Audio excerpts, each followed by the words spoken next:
Good morning, everyone. Boker Tov. In this week's Torah portion, it says, a man from the house of Levi went and married a woman from the house of Levi and gave birth to a child. Now imagine you got a birth announcement that said, a man from Palm Beach married a woman from Palm Beach and gave birth to a child. Mazel Tov. Why doesn't the Torah say who this man was, who this woman was, who was this child?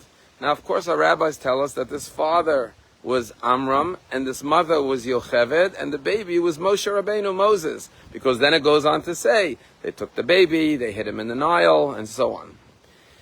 But why does the Torah leave the names anonymous? And our rabbis tell us something fascinating.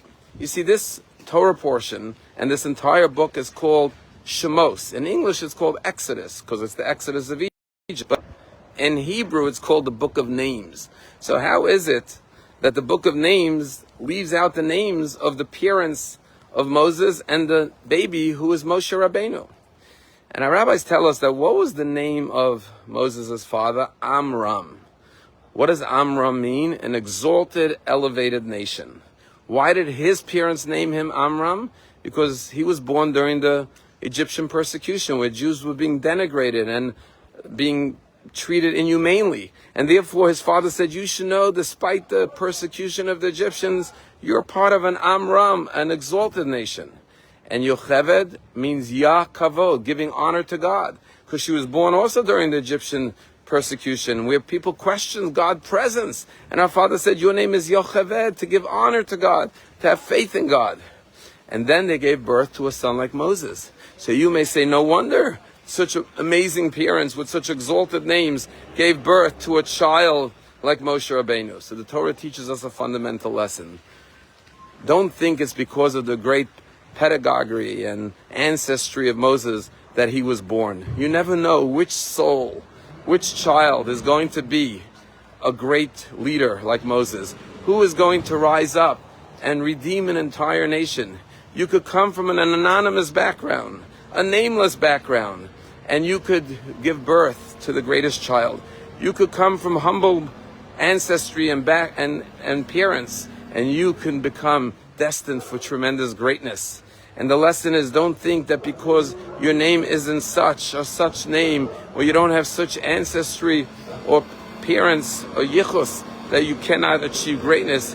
Moses' birth announcement is without any great ancestry attached to it, saying that every child can grow up to be great, and every parent knows that they could raise a child who could be the next Moses. It's a story told about a great rabbi back in Europe who was traveling, and it was a cold night, and he needed a place to stay. And so he came to an inn, and he asked the Jewish innkeeper if he could get a room. And the innkeeper said, I don't have any rooms available. He said, it's a cold night, please give me a place to sleep. So if you want, you could sleep at the fireplace in the lobby, but, didn't treat him really well or properly.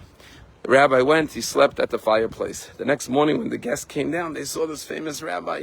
They went over to him, they started to speak to him and ask him for blessings and speak Torah with him. And the innkeeper looked and he said, who is this man that everyone's giving such honor to? He said, oh, he's a renowned so-and-so rabbi. He felt terrible. He went over to the rabbi, says, I really mistreated you last night.